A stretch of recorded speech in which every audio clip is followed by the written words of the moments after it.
கண்ணியத்திற்கும் பெருமதிப்பிற்கும் உரிய பெரியார்களே, தாய்மார்களே, சந்தைக்குரிய சகோதர சகோதரிகளே, எல்லாம் வல்ல அல்லாஹ்வின் நல்லடியார்களே, அல்ஹம்துலில்லாஹ். புனிதமான ரமதானினுடைய 13வது தராவிகை முடித்துக்கொண்டு குர்ஆனின் திருவசனங்களில் சிலவற்றின் விளக்கங்களை கேட்பதற்காக இங்கே அமர்ந்திருக்கிறோம். அல்ஹம்துலில்லாஹ். நேற்றைய தினம் நாம் பேசும்போது குடும்பத்தில் ஒருவருக்கு மட்டும் அல்லாஹ் செல்வங்களை தரும்போது அந்த செல்வம் நமக்கு செருக்காக மாறிவிடக்கூடாது, நமக்கு பெருமையையும் தலைக்கணத்தையும் அது உண்டாகிவிடக்கூடாது.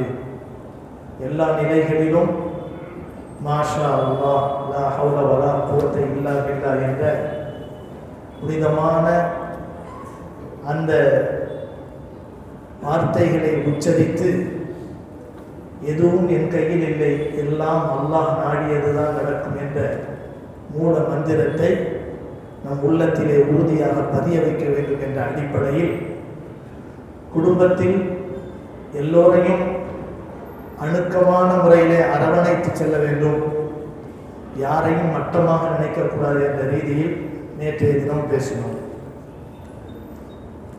குடும்பம் என்ற பொது தலைப்புக்கு கீழ் துணை தலைப்பாக இன்று எடுத்துக்கொண்ட தலைப்பு என்னவென்றால் மௌனம், நாவை பேணுவது.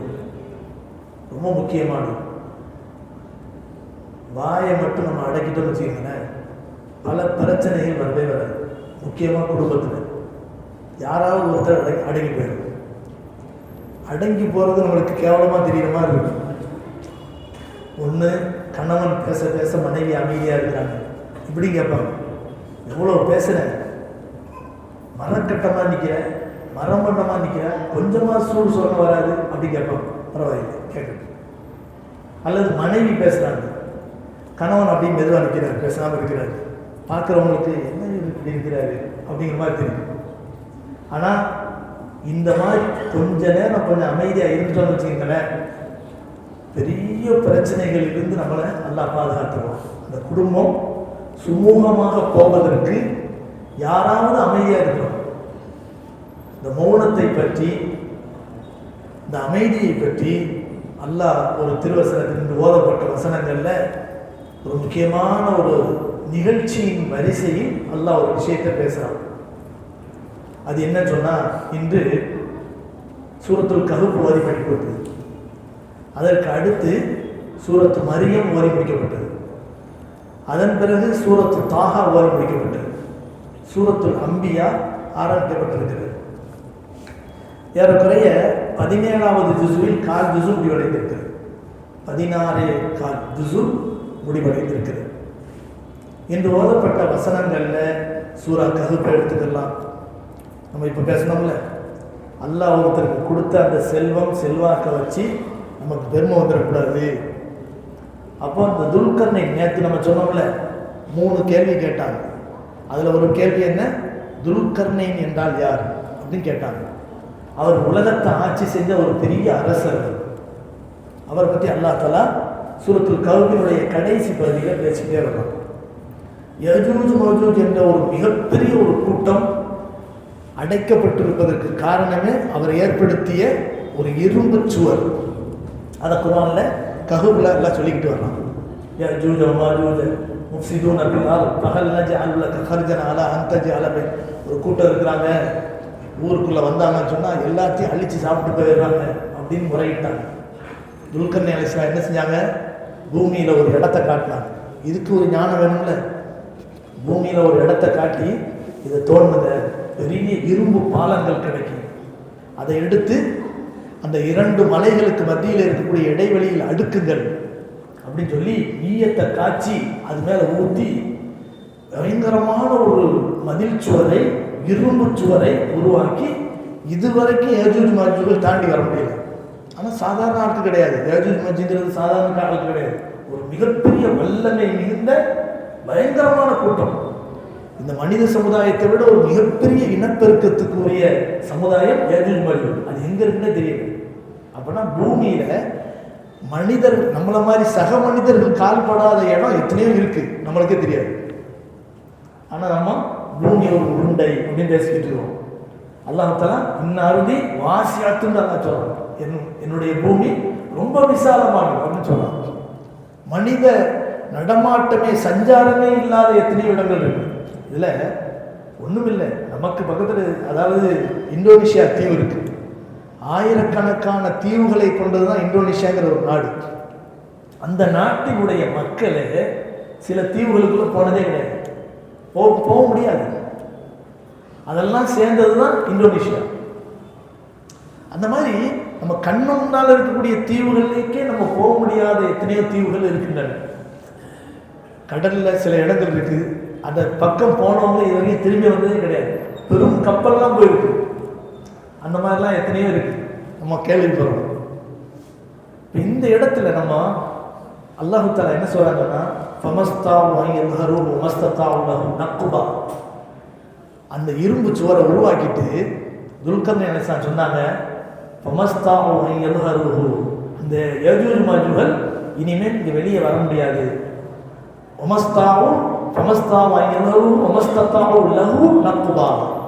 அதுல ஓட்ட போடவும் முடியாது, அவங்களால இனிமேல் ஓட்ட போட முடியாது, கியாமத்து நாள் வரைக்கும் ஓட்ட போட முடியாது அப்படின்னு சொன்னாங்க. அப்படின்னு சொல்லிட்டு சொன்னாங்க, இது ஏன் திறமையில ஒண்ணுமே இல்லை. இதான் நல்லடியார்களுக்கு மற்றவனுக்கு உள்ள பெரிய அத்தியாசம். மற்றவன் என்ன செய்வான் தெரியுமா, கொஞ்சம் வந்துட்டாலே ஆட்டம் போட ஆரம்பிச்சிருவான். ஆனா நல்லவர்களுடைய தன்மை என்ன சொன்னா, உலகமே கிடைச்சாலும் அமைதியா இருப்பாங்க, பணிவு.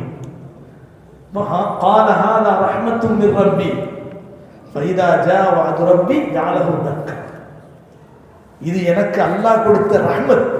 இரும்பு பாலத்தை கண்டுபிடிச்சது, அதை தூக்கி அதை அடுக்குனது, அதுல ஈயத்தை காய்ச்சி ஊத்துனது, மிகப்பெரிய இரும்பு சுவரை உருவாக்குனதெல்லாம் ஏன் திறமை இல்லை, எல்லாமே அல்லாஹ்வுடைய ரஹ்மத், எனக்கு அல்லாஹ் கொடுத்துருக்கான் அப்படின்னு சொல்லி சொல்றாங்க. இது ஒரு வரலாறு. அடுத்தது சூரத்து மரியம்ல அல்லாஹ் இன்னைக்கு பதுக்குருபில் கிதாபி மரியம் அப்படின்னு அல்லாஹ் பேசுறான். 16வது வசனத்தில் சூரத்து மரியம்ல 16வது வசனத்திலிருந்து 33வது வசனம் வரைக்கும் மரியம் அலைஹிஸ்ஸலாத்தை பத்தி, அவங்க மகன் ஈசா அலைஹிஸ்ஸலாத்தை பத்தியுமே அல்லாஹ் பேசுறான், வரிசையா பேசுறான். அது ஆரம்பிக்கும் போது அப்படி அல்லாஹ் எப்படி பேசுறான், வதுக்குருபில் கிதாபி மரியம், மரியமுடைய விஷயத்தில் நடந்த நிகழ்வை சற்று நினைத்து பாருங்கள் அப்படின்னு அல்லாஹ் சொல்றான்.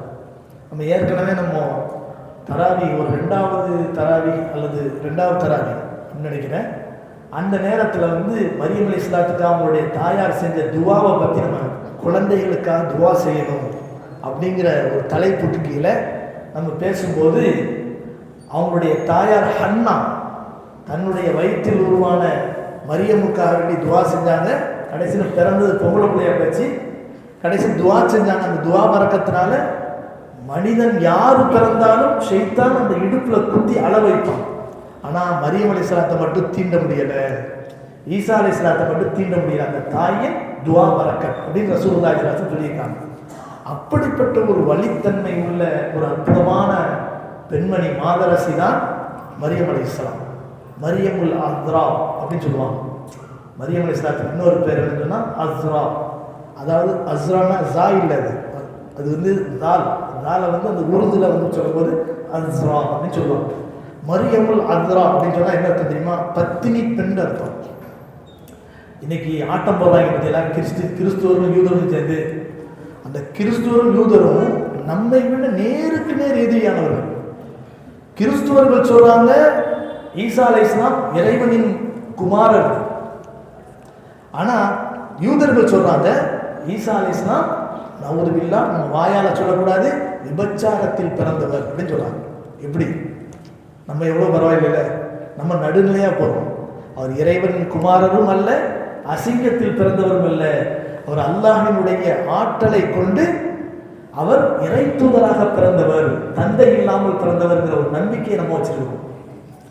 மரியம் என்ற அத்தியாயமே நம்ம ஈசா அலைஹிஸ்ஸலாத்தையும் அவருடைய தாயாரையும் எவ்வளவு மதிக்கிறோங்கிறதுக்கு ஒரு பெரிய அடையாளம். குர்ஆன்ல ஒரு பெண்ணினுடைய பேர்ல அல்லாஹ் ஒரு அத்தியாயத்தை இறக்கின்றான். அதுவும் அவர்கள் சொல்லக்கூடிய மரியாள் என்று சொல்லக்கூடிய மேரி மாதான் சொல்றாங்க பாருங்க, அந்த அம்மையாரினுடைய பேர்ல ஒரு அத்தியாயத்தை அல்லாஹ் இறக்கிருக்கான்னு சொன்னா நம்ம எவ்வளவு மதிக்கிறோம் பாருங்க. அந்த மரியம் அலைஹிஸ்ஸலாத்தை பத்தி அல்லாஹ் சொன்னா, அவங்க வந்து குளிக்கிறதுக்காக வேண்டி பாத்ரூம்குள்ள போனாங்களாம். போன உடனே திரையை போட்டாங்க. அந்த நேரத்தில் பார்த்து திரையை விலகிட்டு ஒரு அழகான கட்டுடல் மேனி கொண்ட ஒரு அழகிய வாலிபர் உள்ள வந்துட்டார். வதுக்குர் கிதாப் மரியம் இதின் தபதத் மின் அஹ்லியா மகானன் ஷர்கியா ஃபத்தஹதத் மின் தூனிஹிம் ஹிஜாபன் ஃபஅர்ஸல்னா இலைஹா ரூஹனா ஃபதமஸ்ஸல லஹா பஷரன் சவியா. பஷரன் சவியானா என்ன தெரியுமா? ஒரு வாலிபருக்கு இருக்க வேண்டிய அத்துணை அழகும் ஒரு வனப்பும் ஒரு ஆற்றலும் உடல் மனமும் அவரிடத்தில் இருந்தது. உடல் மனப்பும் அவரிடத்தில் இருந்தது. கட்டுடல் மேனி கொண்ட ஒரு அழகிய வாலிபரா உள்ள பேர் பத்த மஸ்தல்லாக பஷரன் சவியா. உடனே பார்த்த உடனே அந்த அம்மா திடுக்கிட்டாங்க. வாலிப பெண்மணி, அழகான பெண்மணி, ஒரு அழகான வாலிபர் வந்து முன்னால் நிற்கிறான்னு தெரிஞ்ச உடனே அதாவது காலத் இன்னி அவுது பிர் ரஹ்மானி மின்க இன் குன்த தக்கியா. ரஹ்மான் ஆகிய அல்லாவிடமிருந்து உன்னை விட்டு நான் பாதுகாப்பு தேடுறேன், இங்கிருந்து வெளியே போயிரு, நீ அல்லாவை பயந்தேன்னா என் பக்கத்தில் நிற்காத போ அப்படிங்கிறான். இன்னி அவுது பிர் ரஹ்மானி மின்க இன் குன்த தக்கியா கால இன்னமா அன ரசூலு ரப்பி லியஹபலகி குலாமன் ஜக்கியா. நீ நினைக்கிற மாதிரி நான் ஒரு மனித இனத்தை கொண்ட ஒரு வாலிபர் அல்ல, நான் ஒரு மலக்கு ஜிப்ரீல் வந்திருக்கிறேன், நான் தான் உனக்கு ஜிப்ரீல் வந்திருக்கிறேன் அப்படின்னு சொல்லி உனக்கு ஒரு குழந்தைய பற்றி நற்செய்தி சொல்வதற்காக, குழந்தைய கொடுக்கறதுக்காக நான் வந்திருக்கிறேன்னு சொல்லி சொன்ன உடனே அவங்க அழுகுறாங்க. அழுதுட்டு சொன்னாங்க, எனக்கு எப்படி குழந்தை பிறக்கும்? என்னை ஒரு ஆண் கூட நெருங்கினது கிடையாது, என்னை சீண்டியது கிடையாது, அப்படி இருக்கும்போது எனக்கு எப்படி குழந்தை பிறக்கும்னு கேட்குறாங்க. கால கதாலி அந்த மலக்கு சொன்னாங்க, அப்படித்தான் நடக்கும். அதான் அல்லாஹ்வுடைய ஆற்றல். அதுக்கெல்லாம் விளக்கம் சொல்லிக்கிட்டு முடியாது. கால கதாலி கால ரப்புகி ஹுவ அலைய ஹய்யினுன் வலினஜஅலஹு ஆயத்தல் லின்னாஸ் வ ரஹ்மத்தன் மின்னா. ஒரு ஆண் துணை இல்லாமல் ஒரு குழந்தையை நாங்கள் அல்லாஹ் தஆலா பிறக்க வைக்க போறான்னு சொன்னா, இந்த குழந்தையே உலகத்துக்கு ஒரு அத்தாட்சி ஆக்க போறான் அப்படின்னு அல்லாஹ் சொல்லி அறிமுகப்படுத்தான். உடனே இந்த ஊரை விட்டு ஒதுக்குற மாதிரி ஒதுக்கிடுறாங்க, காட்டுக்கு போயிடுறாங்க.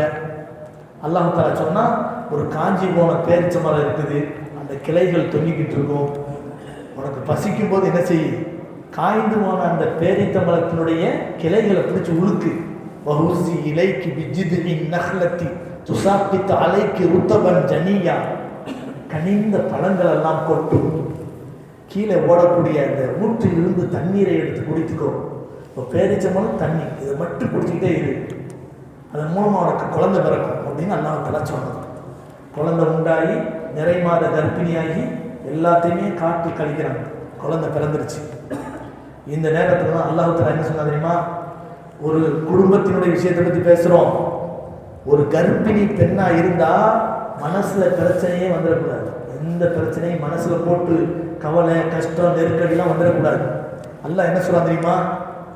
மரியமுக்கு சொல்வதன் மூலம் இங்க இருக்கக்கூடிய கர்ப்பிணி பெண்கள் எல்லாருக்கும் ஒரு நியூஸ் அல்லாஹ், ஒரு மெசேஜ் அல்லாஹ் சொல்றா. ஃபக்குலி வஷ்ரபி வக்கர்ரி ஐனா, நல்லா சாப்பிடு, நல்லா குடி, மகிழ்ச்சியா வச்சுக்க. கர்ரி ஐனானா என்ன அர்த்தம் தெரியுமா? நிறைவான மகிழ்ச்சியில இரு, மனசு கஷ்டத்தோட இருக்காத, மகிழ்ச்சியா இரு, சந்தோஷமா இரு, அப்பதான் உள்ள வளர்ந்த குழந்தை நல்லா வளரு. இதுதான் அல்லாஹ் சொல்லக்கூடிய மெசேஜ். இன்னைக்கு இருக்கக்கூடிய பிரச்சனைகள்ல தாய்மார்கள் தன்னுடைய கருவில் சுமந்திருக்கக்கூடிய குழந்தையோடு அசிங்கங்களை பார்ப்பதால் அந்த குழந்தையினுடைய உள்ளங்களையும் அது ஊசலாட்டத்தை உருவாக்கும், அவங்களுடைய வாழ்க்கையிலும் அது ஊசலாட்டத்தை உருவாக்கும். குழந்தையை சுமந்திருக்கும் போதும் பால் பிடிப்பாட்டும் போதும் ஒரு தாயின் மனோநிலை எப்படி இருக்கிறதோ அந்த அடிப்படையில் தான் குழந்தை வளரணும். அதனால குழந்தையை கருவில் சுமந்த தாய்மார்கள் என்னைக்குமே மன சஞ்சலத்தோடு இருக்கக்கூடாது, மனக்கவலையோடு இருக்கக்கூடாது, மகிழ்ச்சியா இருக்கணும். சாப்பாட்டிலேயோ குடிப்பிலேயோ அவர்கள் என்ன செய்யக்கூடாது, குறை வைக்கக்கூடாது. அல்லாஹ் உபதேசம் பண்றான். பக்குலி வஷ்ரபி வக்கர்ரி ஐனா ஃபஇம்மா தரயின்ன மினல் பஷரி அஹதன் பக்குலி இன்னி நதர்து லிர்ரஹ்மான் ஸௌமன் ஃபலன் உகல்லிமல் யௌம இன்சியா. நம்ம எடுத்துக்கொண்ட தலைப்புக்குரிய வசனம் இதுதான். 26வது வசனம், சூரா மரியமுடைய 26வது வசனம். அல்லாஹ் என்ன சொல்றான் தெரியுமா? அப்படி நீ குழந்தைய தூக்கிட்டு போகும்போது யாராவது உன்னை பார்த்தாங்கன்னு சொன்னா, ஃபஇம்மா தரயின்ன மினல் பஷரி, யாராவது உன்னை பார்த்து அகதன், உன்னை பார்த்து ஏதாவது ஏளனமா கேவலமா ஏதாவது பேசினாங்கன்னா, என்ன தந்தை இல்லாமல் குழந்தை பெற்றிருக்கிறேன், உனக்கு இது தேவைதானா அப்படின்னு பேசினா நீ என்ன சொல்லு தெரியுமா? தப்பூலி இன்னி நதர்துல் ரஹ்மானி சௌமா, நான் என்னுடைய ரஹ்மானுக்காக வேண்டி பேசக்கூடாது மௌன விரதம் இருக்கிறேன். சௌமாண்டா நோன்புன்னு அர்த்தம் இல்லை, பேசக்கூடாத நோன்பு, மௌன விரதம். அதாவது பேசாத நோன்பு. நோன்புல 2 வகை, ஒன்று சாப்பிடாம குடிக்காம இருக்கிறது, இன்னொன்று பேசாம இருக்கிறது நோன்பு. அப்ப இது மரியம் அலைஹிஸ்ஸலாத்துக்கு அல்லாஹ் சொல்றான், அவங்க யாராவது ஏதாவது பேசினா நீ பேசாத. இன்னி நதர்துல் ரஹ்மானி சௌமன் ஃபலன் உகல்லிமல் யௌம இன்சியா, நான் யார்கிட்டையும் பேசுறதுக்கு தயார் இல்லை, நான் அல்லாஹ்வுக்காக நோன்பு வச்சிருக்கிறேன், மௌனமா இருக்கிறேன் அப்படின்னு சொல்லிடு அப்படின்னு அல்லாஹ் தஆலா சொல்லி காட்டுறான். இந்த மௌனம். அதே மாதிரி அந்த குழந்தையை தூக்கிட்டு ஊருக்குள்ள வர்றாங்க. அந்த மக்கள் எல்லாம் பார்த்துட்டு மரியம் அலைஹிஸ்ஸலாத்தை சூழ்ந்துக்கிறாங்க. ஏன் உக்தஹாரும் மாக்கான அமுர் கிம்ரா சௌகின் மாக்கான தும்முக்கி பகியா, உன்னுடைய தகப்பனும் நல்லவராக இருந்தாரு, தாயும் நல்லவங்களா இருந்தாங்க, அப்படி இருக்கும்போது நீ மட்டும் இப்படி வழிகட்டு போயிட்டியே அப்படின்னு மரியம் அலைஹிஸ்ஸலாத்தை பார்த்து பேசுனாங்க. ஒரு பெண் எவ்வளவு பெரிய சஞ்சலத்தையும் தாங்கிக் கொள்வார், ஆனால் அவருடைய கருப்பின் மீது குற்றச்சாட்டு எழுந்தால் அதை மட்டும் ஒரு பத்தினி பெண்ணால் தாங்கவே முடியாது. அதனால எந்த வகையிலும் நமக்கு ஒரு பெண்ணை பற்றிய உறுதியான செய்தி கிடைக்காத வரை அந்த பெண்ணின் மீது இது மாதிரியான குற்றம் சுமத்துவது என்பது மிகப்பெரிய புகுத்தான் அப்படின்னு நல்லா சொல்றாங்க. அது அவனுக்கே திரும்பும் அப்படின்னு நல்லா சொல்றாங்க. கண்ணியமானவர்களே, இதைத்தான் அவர்கள் பேசுறாங்க. யா உக்தஹாரு மாக்கான அபு கிம்ரா சௌயின் மாக்கான தும்முக்கி பகியா. உடனே அப்போ என்ன செய்யறாங்க? பேசுற தான் தூக்கிட்டு வந்த அந்த குழந்தைய தொட்டில கிடக்குறாங்க. அந்த குழந்தைய பார்த்து மௌனமா என்ன செய்யறாங்க? அஷாரத்திலே, நான் பேச மாட்டேன், அந்த குழந்தைகிட்ட கேளு அப்படிங்கிறாங்க. காலு, அந்த மக்கள் கேட்டாங்க, கைப்ப நுகல்லி மண்கான பில் மகதி சபியா, பேசவே முடியாத பச்சிலம் குழந்தையாக தொட்டில் கிடக்கக்கூடிய அந்த பிள்ளைகிட்ட நாங்க எப்படி பேச முடியும்? கைப்ப நுகல்லி மண்கான பில் மகதி சபியா. உடனே இவங்க இப்படி கேள்வி கேட்ட உடனே அல்லாஹ் அந்த குழந்தையை பேச வைக்கிறான். குழந்தையினுடைய வயசு ஒரு மாசம் 2 மாசம் தான் இருக்கு. அந்த குழந்தை பேசுது. கால இன்னி அபுதுல்லாஹ் முடிக்கிறாங்க மக்கள்லாம். மரியத்தை பேசிட்டு எங்கிருந்து ஒரு குரல் வருது அப்படின்னு. கால இன்னி அபுதுல்லாஹ், பச்சிலம் குழந்தையினுடைய குரல்ல அப்படி ஒரு வார்த்தையை சொன்னா எப்படி இனிமையா இருக்கு. கால இன்னி அபுதுல்லாஹ் முடிக்கிறாங்க. அங்க இங்கேயும் பார்க்கறாங்க, நாளா பார்க்கணும். உடனே மரியம் சொன்னாங்க, அங்க பாரு, ஆத்தானியல் கிதாப வஜஅலனி நபியா. எல்லா நபிமார்களுக்கும் அல்லாஹ் 40 வயசுக்கு மேல தான் நபுவத்தை கொடுத்தான். ஈசா அலைஹிஸ்ஸலாம் பிறந்த உடனே சொல்றாங்க, எனக்கு அல்லாஹ் வேதத்தை கொடுத்துருக்கான், எனக்கு நபுவத்தை அல்லாஹ் கொடுத்துருக்கான் அப்படின்னு சொன்னாங்க. இதை பத்தி அல்லாஹ் சொல்றான். நம்ம எடுத்துக்கொண்ட விஷயம் என்ன தெரியுமா? குடும்பத்துல பிரச்சனைங்கிறது தவிர்க்க முடியாத ஒரு, எல்லா குடும்பத்திலையும் பிரச்சனை இருக்கு. கண்மணி நாயகம் ஸல்லல்லாஹு அலைஹி வஸல்லம் அவர்கள் தான் நம்ம வாழ்க்கையில ஒரு பெரிய ரோல் மாடல். அப்படிதானே? நம்ம வாழ்க்கைக்கு முக்கியமா முஸ்லிம்களாகிய நம்ம அனைவருக்கும் பெரிய ரோல் மாடல் யாரு? நபிகள் நாயகம் ஸல்லல்லாஹு அலைஹி வஸல்லம். அந்த நபியினுடைய வாழ்க்கையிலும் இந்த மௌனத்திற்கான அழகான ஆதாரம் கிடைக்கிறது. ஸல்லல்லாஹு அலைஹி வஸல்லம் அவருடைய மனைவிமார்கள் 2 கோஷ்டியா பிரிச்சிட்டாங்க. எப்போ பார்த்தாலும் அந்த செலவினங்களுக்கு சரியான பணம் பத்தலை அப்படின்னு சொல்லிக்கிட்டே இருந்தாங்க நபிட்ட. இதுல ஆயிஷா அம்மையார், உம்மு ஹபீபா, அதே போல ஹப்சா ரலியல்லாஹு அன்ஹா போன்ற சஹாபி பெண்மணிகள்லாம் ஒன்றா சேர்ந்துக்கிட்டாங்க. இந்த பக்கம் உம்மு சலமா, இது மாதிரியான சஹாபி பெண்மணிகள்லாம் ஒன்றா சேர்ந்துக்கிட்டாங்க. ஆயிஷா அம்மையார்னால இல்லாத கூடாது, என்ன செய்ய இல்லாத கூடாது இல்லை, போய் அவங்கள பற்றி பொறாமையோட நபிட்ட சொல்றது. பாத்திமா நாயகரை தூண்டி விட்டாங்க, போய் ஆயிஷா அம்மையார் மேலே ரொம்ப அன்பு வச்சுருக்கிறாங்க, போய் சொல்லு அப்படின்னு சொல்லி ஸல்லல்லாஹு அலைஹி ஒரே வார்த்தை சொல்கிறாங்க. இங்கே பாரு, நீ என்னை விரும்புறியா இல்லையா? யார்கிட்ட? பாத்திமா, பாத்திமா கபிதின் மின் கித்தாத்து மின் கபிதின் ரசூலுல்லாஹ் சொன்னாங்க, என்னுடைய ஈரக்குலையில் ஒரு துண்டு. ஆனால் தன் பாசத்திற்குரிய மனைவி ஆயிஷாவை பற்றி தன்னிடத்தில் சொன்ன உடனே நபி கேட்டாங்க, பாத்திமா நீ என்னை விரும்புறியா இல்லையா கேட்டாங்க. ஆமையார் சொல்றாங்க, நான் உங்களை என்னுடைய அருமையான தந்தையில் உங்களை நான் விரும்பாமல் இருப்பேனா? உடனே நபி என்ன சொன்னாங்க தெரியுமா?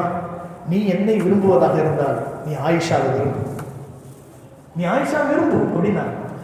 அதோட பேசாம மௌனமா போயிட்டாங்க. திருப்பி உம்மு சலமா மாதிரியான சஹாபி பெண்மணிகள் திருப்பி போ அப்படின்னாங்க. நான் போக மாட்டேன், இன்னமே எங்கள் வாப்பா என் மேலே கோவப்பட்டுருவாங்க அப்படின்னு சொல்லிட்டு பேசாமல் ஒதுங்கிட்டாங்க. இந்த மாதிரியான பிரச்சனை இல்லை. ஒரு கட்டத்துக்கு மேலே வரவு மீறி போன ஒரு நிலைமை. ஸல்லல்லாஹு சொல்லிட்டாங்க, நான் 1 மாதத்துக்கு உங்களோட யார்கிட்டையும் நான் பேச மாட்டேன் அப்படின்னு ஒதுக்கிட்டாங்க. மதீனா ஃபுல்லாக செய்தி பரவிடுச்சு. எப்படின்னா நபி அவர்கள் மனைவிமார்கள் தலாக் கூட்டிட்டாங்க அப்படின்னு செய்தி பரவிச்சு. ஸல்லல்லாஹு அலைஹி வஸல்லம் அந்த செயல்னால சஹாபாக்கள் வருத்தப்பட்டாங்க. உமர் ரலியல்லாஹு அன்ஹு, ஒரு நீண்ட ஒரு சம்பவம். உமர் ரலியல்லாஹு அன்ஹு அந்த நேரத்தில் பள்ளிவாசலுக்கு போகிறாங்க. எல்லா சஹாபாக்களும் அப்படி குனிஞ்சு உட்கார்ந்து அழுதுகிட்டே இருக்கலாம். தேம்பி அழுகுறாங்க. நம்ம நபிக்கு இப்படி ஒரு நிலைமையா, நம்ம நபியினுடைய வாழ்க்கையில் இப்படி ஒரு இன்சிடெண்டா அப்படிங்கிற மாதிரி என்ன செய்யறாங்க, அழுகுறாங்க. ஒன்று சஹாபாக்கள் அத்தனை பேரும் அழுத மாதிரி நான் அழுவலை. நபிட்ட நேரடியாக போய் விஷயத்தை கேட்கணுங்கிறதுக்காக வேண்டி நான் முதல்ல போனேன். உடனே அந்த காவலுக்கு ஒரு சஹாபி நின்றாங்க. நபியை நான் பார்க்கணும். உடனே நபிட்ட போய் கேட்டது, இப்போ பார்க்க விரும்பலைன்னு சொல்லிட்டாங்க. 2வது தடவை தான், கொஞ்ச நேரம் நான் நபியை பார்க்கணும். 2வது தடவை நபி பார்க்க விரும்பலைன்ட்டாங்க. யார்? உமர். 3வது தடவை சரி வர சொல்லு அப்படின்ட்டாங்க. மாடி மேலே, அது அந்த காலத்தில் மச்சி வீடுன்னு சொல்லுவாங்கல்ல, அந்த மாதிரி மேலே ஏறி போகிறாங்க. ஏனியில் ஏறி மேலே போகிறாங்க. ஒரே ஒரு ரூம், சின்ன ரூம். மூளையில் சில கோதுமைகள் குமிச்சிருக்கு. நபி படுத்துருக்கக்கூடிய படுக்கை எப்படி, ஒரு அதாவது இந்த பாய், இந்த ஓலை பாய் சொல்லுவாங்க பார்த்தீங்களா, நம்ம ஊரில் பனை ஓலையில் செய்வாங்க, அதாவது தென்னை ஓலை பனை ஓலை இந்த மாதிரி. இந்த அதே போல் அங்கே பேரித்த மர ஓலையில் என்ன செய்வாங்க, அந்த பாய் நுழைவாங்க. அந்த பாயில் நபி அவர்கள் படுத்திருக்கிறாங்க. அவர்கள் படுத்திருந்த தலவாணியினுடைய நிலைமை தெரியுமா, அந்த அந்த அந்த நார்கள் இருக்கு பாருங்க, ஓலை நார் எல்லாத்தையும் சேர்த்து குமிச்சு துணிக்குள்ளே வச்சு அதில் தான் நபி அவர்கள் படுத்திருக்காங்க. கொஞ்சம் நினச்சி பார்க்கணும். நபி அவர்களை பற்றி நம்ம என்ன சொல்லுவோம், சர்தாரி தோஜகா, ஈருலக தலைவர். அந்த நபியினுடைய எளிமை, அவர்களுடைய அந்த அழகான பண்பை பாருங்களேன். நபி ஸல்லல்லாஹு அலைஹி வஸல்லம் அவர்களை பார்த்த உடனே அடுத்த கணம் உமர் ரலியல்லாஹு தேடி அழுவாங்க. உமர் அலுவலகத்தை பார்த்துட்டு நபி ஸல்லல்லாஹு அலைஹி வஸல்லம் என்ன செய்யறாங்கன்னு சொன்னா, எந்திரிச்சு நிமிர்ந்து உட்கார்றாங்க. நபியினுடைய முதுகுல, வெண்மையான அந்த முதுகுல அந்த ஓலையினுடைய தடங்கள் பதிந்து இரத்த கோடுகளை போன்று வரிசையாக கிடக்குது. பார்த்துட்டு, ஏன் உமர் அழுவுறீங்க, மா இப்ருக்கிக்கையா உமர், ஏன் அழுவுறீங்க? உமர் எல்லாத்துல கேட்டாங்க, யார சொல்லலாம், அங்கே கைசர் கிஸ்ரா மன்னர்கள் எல்லாம் பட்டு பீதாம்பரங்களில் பவனி வரக்கூடிய இந்த நேரத்தில் தாங்கள் மட்டும் அழுத்தங்கள் நிறைந்த இந்த ஓலப்பாயில படுத்திருக்கீங்களே, உங்களுக்கு என்ன அவசியமா, நீங்க அல்லாட்ட கேட்கக்கூடாதா சொகுசான வாழ்க்கையை? உடனே நபி ஸல்லல்லாஹு அலைஹி வஸல்லம் சொன்னாங்க, உமரே, இவ்வுலகம் மூமினுக்கு வாழக்கூடிய இடம் அல்ல. நம்ம அனைவரும் நாளை மறுமைக்காக பிறந்தவர்கள். மறுமையில நம்ம இன்பமா சொகுசா வாழ்றதை நீங்க விரும்பலையா? நான் அதை எதிர்பார்த்து தான் வாழ்ந்துட்டேன். அதுக்கு பின்னால் நான் உமர் கேட்டாங்க, யார சொல்லலாம், மனைவிமார்கள் தலாக்கு விட்டுட்டீங்களா கேட்டாங்க. இல்லை உமர், நான் தலாக் போடல, 1 மாதம் நான் பேசாமல் ஒதுங்கி இருக்க வேண்டும் என்று நான் சத்தியம் செய்திருக்கிறேன் அப்படின்னு சொல்லிட்டு நான் ஒதுங்கி இருக்கிறேன். அல்ஹம்துலில்லாஹ், அல்லாஹ்வுக்கு நன்றி செலுத்தி கீழே இறங்கி வந்து சஹாபாக்கள் சொன்னாங்க, நபி தன்னுடைய மனைவிமார்களை தலாக்கு விடல, மௌனமாக இருக்கணும், பேசாமல் இருக்கணும், ஒதுங்கி இருக்கிறாங்க அப்படின்னு சொல்லி சஹாபாக்கள் விளக்கம் சொன்னாங்கிறது நம்ம வரலாற்றில் நபி அவர்களுக்கு நடந்த இந்த நிகழ்ச்சி இருக்குது. பொதுவாக சஹாபாக்களுடைய விஷயத்தில் நடந்தாலும் நபிமார்களுடைய விஷயத்தில் நடந்தாலும் நம்ம ஒரு விஷயத்தை நல்லா புரிஞ்சுக்கிறோம். இந்த உம்மத்திற்கான பாடத்துக்காக அல்லாஹ் நிகழ்த்தி காட்டிய நிகழ்ச்சி தானே தவிர நபியவர்களுடைய வாழ்க்கையில குறைவில்லை. இது உம்மத்துக்கு இப்படி இருந்தால் இப்படி நடக்கணும் அப்படிங்கிறதுக்கான வழிகாட்டல். ஸல்லல்லாஹு அலைஹி வஸல்லம் வாழ்க்கையில், பொது வாழ்க்கையின் அடிப்படையில், குடும்ப வாழ்க்கையின் அடிப்படையில் இப்படி ஒரு நிகழ்ச்சி நடந்திருக்குது அப்படிங்கிறத அல்லாஹ் எடுத்து காட்டுறது தான் இதனுடைய நோக்கமே தவிர வேற எந்த நோக்கம் இல்லை. ஒரு தடவை பாருங்களேன், ஸல்லல்லாஹு அலைஹி வஸல்லம் அவர்கள் ஒரு தடவை நின்றுட்டு இருக்கிறாங்க. உம்மு சலமா என்று நினைக்கிறேன். ஸல்லல்லாஹு அலைஹி வஸல்லம் அவங்களுக்கு முன்னால சத்தம் போட்டு பேசுறாங்க. உடனே உமர் ரலியல்லாஹு கேட்டாங்க, நீங்க என்ன என்னுடைய நபிக்கு முன்னால சத்தம் போட்டு பேசுறீங்க, என் நபி எப்படிப்பட்டவங்க தெரியுமா? உடனே சொன்னாங்க, எனக்கும் என் கணவனுக்கும் உள்ள பிரச்சனை, ஆனால் அவங்க சத்தம் போட்டு பேசுகிறாங்க, நபி மௌனமாக சிரிச்சுக்கிட்டு நிற்கிறாங்க. இதான் மௌனம். நபி அவர்களுடைய வாழ்க்கையில் பல கட்டங்களை பார்க்கலாம். சஹாபி பெண்மணிகள் சத்தம் போட்டு பேசினாங்க, மனைவிமார்கள், நபி மௌனமாக இருந்தாங்க. எப்படிப்பட்ட மனிதர் ஸல்லல்லாஹு அலைஹி வஸல்லம், எப்படிப்பட்ட மனிதர்! நம்ம அவரை போய் கொண்டாடிதாசன் சொல்ல முடியுமா? பெரிய சபை கூடி இருக்கு. நபிட்ட ஒரு சஹாபி எந்திரிச்சு கேட்குறாங்க, யா ரசூலுல்லாஹ், உங்களுக்கு ரொம்ப பிரியமான மனிதன் இந்த உலகத்தில் யார்? ஆயிஷா அப்படின்னு சொன்னாங்க. யாராவது நம்ம சொல்லிடுவோமா? உண்மையிலேயே 100க்கு 100 அன்பு நம்மளுடைய மனைவிகளை வச்சிருந்தாலும் பெரிய சபைக்கு முன்னால என் பொண்டாட்டியை பற்றி சொன்னா எல்லாம் பொண்டாட்டி தாசன் நினைச்சிருவாங்க, சுலபம் நடப்பாங்க. நபி வெட்கப்படலை. ஏன் தெரியுமா வெட்கப்படலை? நம்ம வெட்கப்படக்கூடாதுன்னு நமக்கு ஒரு வழிகாட்டல். உங்கள் மனைவியையும் நீங்கள் இப்படி நேசிக்க வேண்டும் என்பதற்காக நீ நபி அவர்கள் சொல்லி காட்டியது, என் ஆயிஷாவை நான் ரொம்ப நேசிக்கிறேன் என்று சொன்னார். அப்போ இப்படி சத்தம் போட்டு பேசுறோன்னே நபி ஸல்லல்லாஹு அலைஹி வஸல்லம் சிரிச்சு நிற்கிறத பார்த்துட்டு உமர் ரலியல்லாஹு அன்ஹு அவர்களுக்கே உரித்தான வாணியில, என்ன நீங்க நபியை பார்த்து சத்தம் போட்டு பேசுறீங்க, கொஞ்சம் அடக்கி வாசிங்க அப்படின்னோடனே, இந்த பாருங்க, இது கணவன் மனைவிக்குள்ள பிரச்சனை, நீங்க தலையிடக்கூடாது. எல்லா விஷயத்திலையும் மூக்க நுழைக்கிற மாதிரி எங்க குடும்ப விஷயத்துல மூக்க நுழைச்சிங்கன்னா நடக்கிறது போக வேலை பார்த்துருக்காங்க. நேரா தன்னுடைய மகள்கிட்ட போய் சொன்னாங்க, என்ன மகளே, நீயுமா எதிர்த்து பேசுற நபியை சத்தம் போட்டு பேசுறியா? நபிட்ட இந்த மாதிரி பேசுற வேலை வச்சுக்கிறாரு. நபி ஸல்லல்லாஹு அலைஹி வஸல்லம் அவங்கள்ட்ட சத்தம் போட்டு பேசுறது எல்லா மனைவிமார்களும் பேசுறாங்க.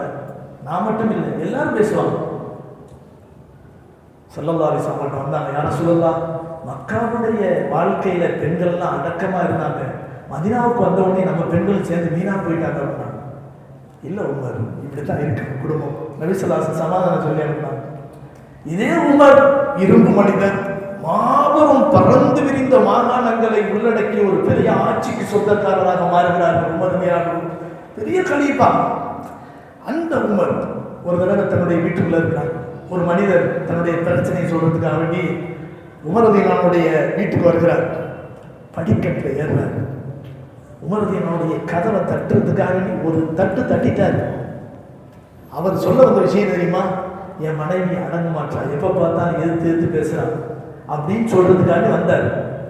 கதவை தட்டிட்டார். உள்ளேருந்து உள்ள சத்தம் வருது பார்க்க தெரியுது. மனைவி சத்தம் போட்டு பேசுறாங்க.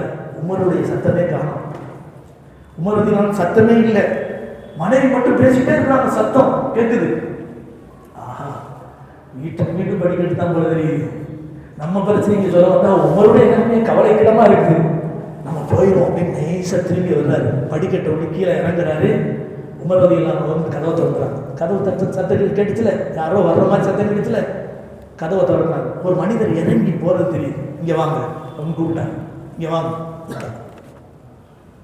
அமீருல் முஃமினீன் அப்படி படிச்சு வந்தாங்க. என்ன விஷயமா வந்தீங்க, ஏன் திரும்பி போறீங்க? தயங்குறாரு. இல்லை, நீங்க நடந்த விஷயத்த சொல்லுங்க, என்ன எதுக்காக நீங்க வந்தீங்க சொல்லுங்க அப்படிங்கிறாங்க.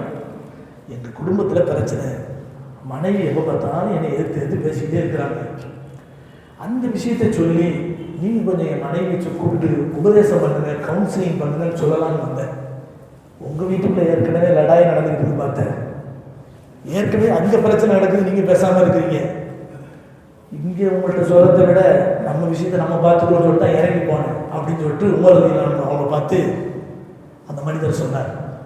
அந்த மனிதரை பார்த்து சொன்னாங்க, உமர் ரலியல்லாஹு அன்ஹு, என் மனைவிக்கு நான் அடங்கி போக காரணம் என்ன தெரியுமா? எப்படி? உமர் ரலியல்லாஹு அன்ஹு சொன்னாங்க, என் மனைவிக்கு நான் அடங்கி போக காரணம் என்ன தெரியுமா? என்னுடைய ஆசையை பூர்த்தி செய்யக்கூடிய ஒரு பத்தினி பெண்ணாக இருக்கிறார். நான் ஹராம்ல போகாம அவன் என்னை காப்பாற்றுறான். என்னுடைய பிள்ளைகளுக்கான தாதியாக இருக்கிறார், செவிலியாக இருக்கிறார், பால் கொடுக்கிறார், குழந்தைய சுத்தம் பண்றார். நான் அந்த ஃபீலிங்கே இல்லாமல் வெளியில போய் சம்பாதிச்சுட்டு என் பிள்ளைங்களை பற்றி எந்த கவலையும் எனக்கு இருக்கிறது. காரணம், என் மனைவி அந்த பிள்ளைகளுக்காகவே தன்னுடைய வாழ்க்கையை அர்ப்பணித்துக் கொள்கிறார். சட்டையை கழட்டி போட்டுறார். என்னுடைய மனைவி அந்த சட்டையை எடுத்து துவைத்து வைக்கக்கூடிய மண்ணாத்தியாக இருக்கிறார், லோபியாக இருக்கிறார். எனக்காக வேண்டி நான் வெளியிலிருந்து வரும்போது சமைத்து வைக்கக்கூடிய ஒரு சமையல்காரியாக இருக்கிறார். என் குடும்ப வாழ்க்கையில் எனக்கென்று என்னென்ன அத்தியாவசிய தேவையோ அத்தனையும் பூர்த்தி செய்யக்கூடிய அந்த பெண், நான் வீட்டுக்குள்ள இருக்கும்போது என்னிடத்துல சத்தம் போட்டு பேசினா நான் ஏன் எடுத்து பேசணும்?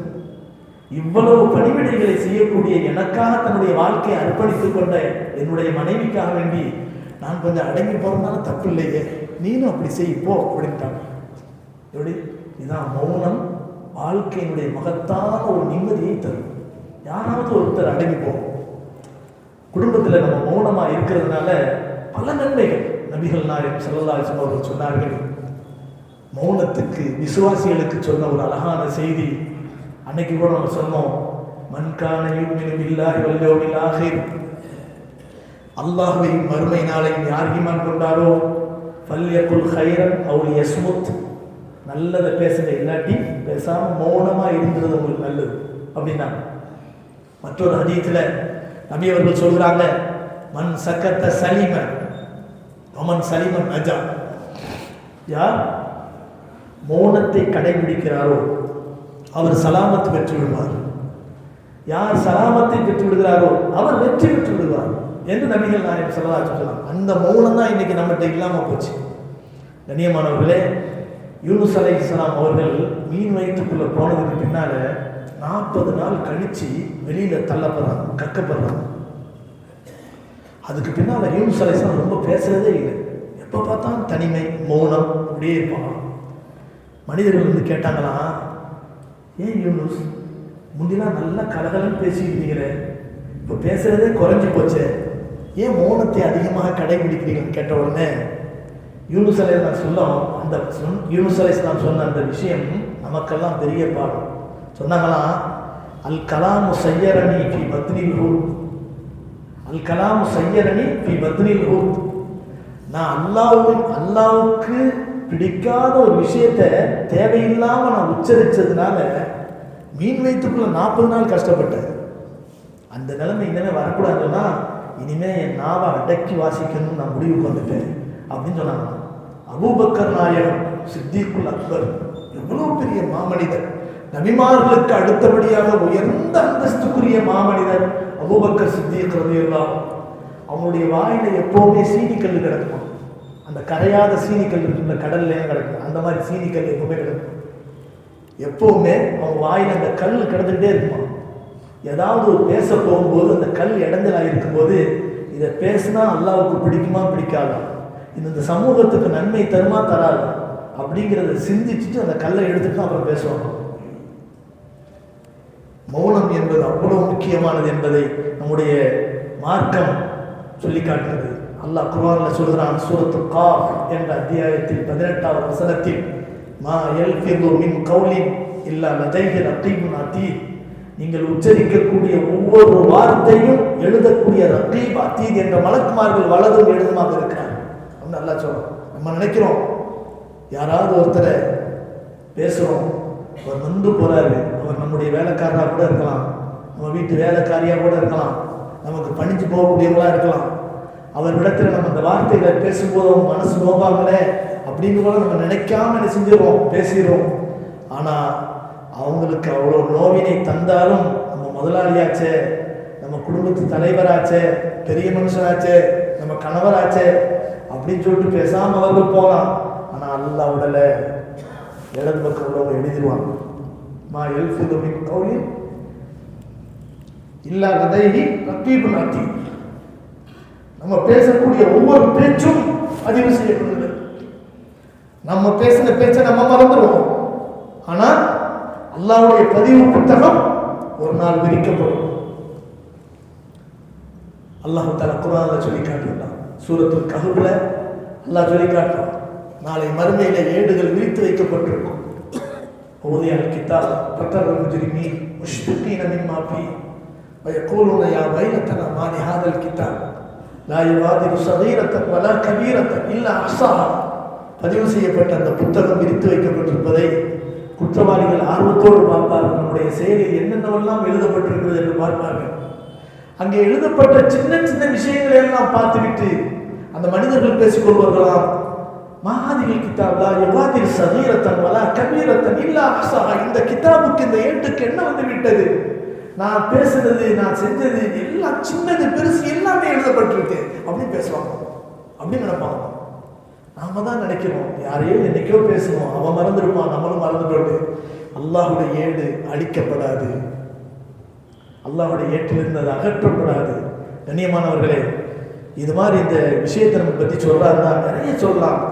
விஞ்ஞானிகள் சொல்வார்கள், அல் கலாமு கத்தவா, அல் கலாமு கத்தவா, வார்த்தைகள் என்பது மருந்து மாதிரி, வார்த்தைகள் என்பது மருந்து மாதிரி. இன் அக்லல்த மின்ஹு நஃபா, எவ்வளவுக்கு எவ்வளவு குறைவாக நீ அதை பயன்படுத்துகிறாயோ அது பிரயோஜனம் தரும். அதையே அளவுக்கு அதிகமாக பயன்படுத்தினா என்ன ஆயிரும்? அந்த மருந்து மரணமாக போயிடும். அப்படித்தானே? சில மருந்து நமக்கு சளிக்காக வேண்டி இருமலுக்காக கொடுத்துருப்பாங்க. அதே இருமல் டானிக்க ஒரு பாட்டில் ஃபுல்லாக ஊற்றுனானாக்கு என்ன ஆயிடும்? ஒரு நாள் ஃபுல்லாக தூங்குவோம், மூத்தோட உங்களுக்கு சில நேரங்களில். இன்னைக்கு போதைக்கு அடிமையானவர்கள் அதை செய்கிறாங்களா இல்லையா? கண்ணியமானவர்களே, ஒரே ஒரு விஷயத்தை நான் சொல்லி முடிச்சுக்கிறேன். இன்னும் நிறைய குறிப்புகள் இருக்காங்க. நீ மௌனத்தை பற்றி உள்ள விஷயத்துக்கு நிறைய குறிப்புகள் இருந்துச்சு. அல்லாமா ரூமி ரஹ்மத்துல்லாஹி அலைஹி பெரிய ஞானி, மேற்கத்திய நம்ம அவர்களுடைய மதிப்பு கலங்களை இமாம்னா கஸ்ஸாலி ரஹ்மத்துல்லாஹி அலைஹி அவர்களையும் இமாம் ரூமி ரஹ்மத்துல்லாஹி அவர்களையும் மேற்கத்திய நாட்டு மக்கள் அவர்களுடைய புத்தகங்களை எல்லாம் மொழிபெயர்ப்பு செய்து படிப்பதில் இன்ட்ரெஸ்ட் பண்றாங்க. அவங்க பெரிய ஒரு வழிகாட்டிகளாக அவங்க நினைக்கிறாங்க மேற்கத்திய மக்கள். அவ்வளவு ஞானம், அவ்வளவு ஞானம். அவங்களுடைய அந்த மஸ்னவி ஷரீஃபெல்லாம் படித்து பார்த்தோம்னு சொன்னால் பிரமாதமாக இருக்கும். படிக்க படிக்க இன்ட்ரெஸ்டாக இருக்கும். பார்சியில் அவங்க எழுதுனது ஒரே ஒரு விஷயத்தை சொல்லி முடிச்சுக்கிறேன். அவங்க எழுதுறாங்க, ஒரு கதை எழுதுறாங்க. அவர் ஒரு கிளி வளர்த்தாங்க. ஒரு கிராமவாசி, ஒரு மனிதர் ஒரு கிளி வளர்த்தாங்க வெளிநாட்டில். அந்த கிளி அழகாக பேசுமா, அழகாக பாட்டு படிக்குமா. ஒரு தடவை அவர் இந்தியாவுக்கு வர்றார். அது எழுதப்பட்ட கதையை தான் நான் சொல்கிறேன். ஒரு தடவை இந்தியாவுக்கு வர்றார். அந்த வேலைக்காரவங்கள்டெல்லாம் கேட்குறாரு, நான் இந்தியாவுக்கு போகிறேன், உனக்கு என்ன வேணும், உனக்கு என்ன வேணும், உனக்கு என்ன வேணும்னு கேட்குறாரு. எல்லாரும் ஒவ்வொருத்தரும் பிரியமான பொருளை சொல்கிறாங்க. கடைசியில் நான் வளர்க்குற கிளி தானே, இதுகிட்ட மட்டும் நம்ம கேட்காம இருக்கக்கூடாது விட்டு அந்த கிளிட்ட போய் கேட்குறாரு, நான் இந்தியாவுக்கு போகிறேன், உனக்கு ஏதாவது வேணுமா அப்படின்னு கேட்குறாரு. அந்த கிளி சொன்னிச்சான், இந்தியாவில் என் வம்சத்தை சார்ந்த கிளிகள் நிறைய இருப்பாங்க, அவங்கள்ட்ட எல்லாம் சொல்லுங்க, என்னட்டு ஒரு கிளி இருக்குது, அந்த கிளி உங்களுக்கு ஒரு மெசேஜ் சொல்லுது. அந்த மெசேஜ் என்னன்னு சொன்னால், நீங்களெல்லாம் காடு வனாந்தரங்களில் பறந்து அலைந்து திரிகிறீர்கள், பழங்களையும் மலர்களையும் ருசித்து நீங்கள் அனுபவிக்கிறீர்கள், தென்றலின் காற்றுகளை நீங்கள் அனுபவித்து நீங்கள் ரசிக்கிறீர்கள்.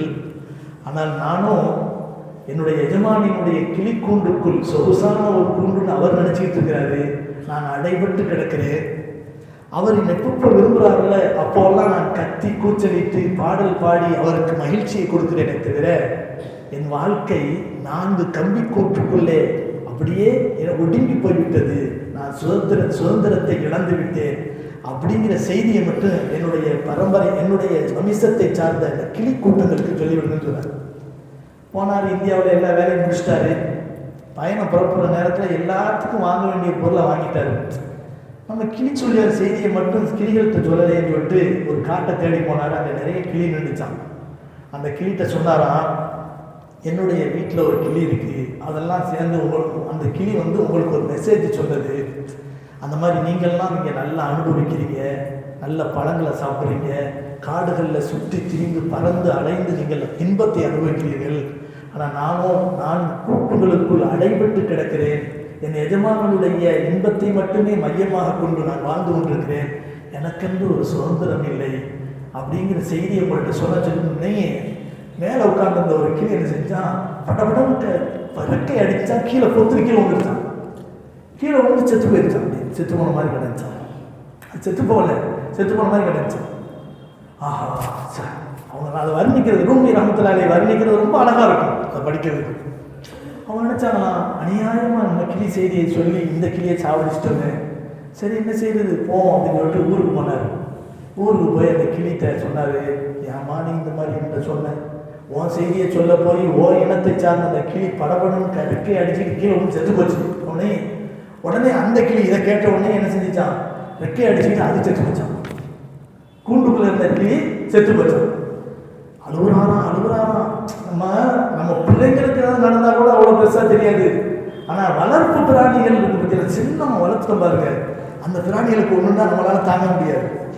அந்த இவருக்கு மனசே தாங்கலையா, என்னடா இது இப்படி ஒரு நிகழ்ச்சி போச்சு, எவ்வளவு பாசமா வளர்த்த அந்த கிளிய இது இறந்து போச்சு அப்படின்னு சொல்லிட்டு அழுகுறாரு, நிறைய அழுகுறாரு. அழுதுட்டு வேற என்ன செய்வது, கிளி கூண்டை திறந்தாரு. கூண்டை திறந்த அடுத்த நிமிஷம் செத்த மாதிரி கிடந்த அந்த கிளி படப்படன்னு பறந்து போய் மேலே போய் விழுந்துருச்சு. நீ உயிரோட தான் இருக்கிறியா அப்படின்னு கேட்டாங்க. ஆமாம் உயிரோட தான் இருக்கிறேன். அப்போ ஏன் இப்படி நடிச்சா நீங்க போய் என் செய்தியை சொன்ன உடனே அது சொன்ன செய்தி என்னன்னு சொன்னா, நீ பாடுற வரைக்கும் வாயை திறந்து பேசுற வரைக்கும் இவன் உன்னை வச்சு அடிமையை வச்சுக்கிட்டு தான் இருப்பான். நீ எப்ப செத்து போய் நீ மௌனமாவறியோ அப்பதான் உனக்கு விடுதலை கிடைக்கும்னு சொல்லிட்டு இந்த கிளி சொன்னச்சு. அதுவும் சாவர மாதிரி நடிச்சிச்சு. நீ செத்துரு உன் வாழ்க்கையில, அப்பதான் உனக்கு விடுதலை கிடைக்கும்னு சொல்லிச்சு. நான் செத்த மாதிரி நடிச்சேன், விடுதலை கிடைச்சிச்சு. இப்படிதான் நம்ம வாழ்க்கை இருக்கணும். பல நேரங்களில் நாம் செத்த பிணங்களை போன்று வாழ்வதுதான் நம்முடைய வாழ்க்கைக்கு நிம்மதி தரும் என்பதை உணர வேண்டும். அல்லாஹ் நம் அனைவருக்கும் மௌனத்தின் மூலம் சிறந்த ஒரு வாழ்க்கையும் சிறந்த ஒரு ஈடேற்றத்தையும் தந்த அனுபவிவானாக. ஆகிர் தாவானா அல்ஹம்துலில்லாஹி ரப்பில் ஆலமீன். அஸ்ஸலாமு அலைக்கும் வரஹ்மத்துல்லாஹி வபரகாத்துஹு.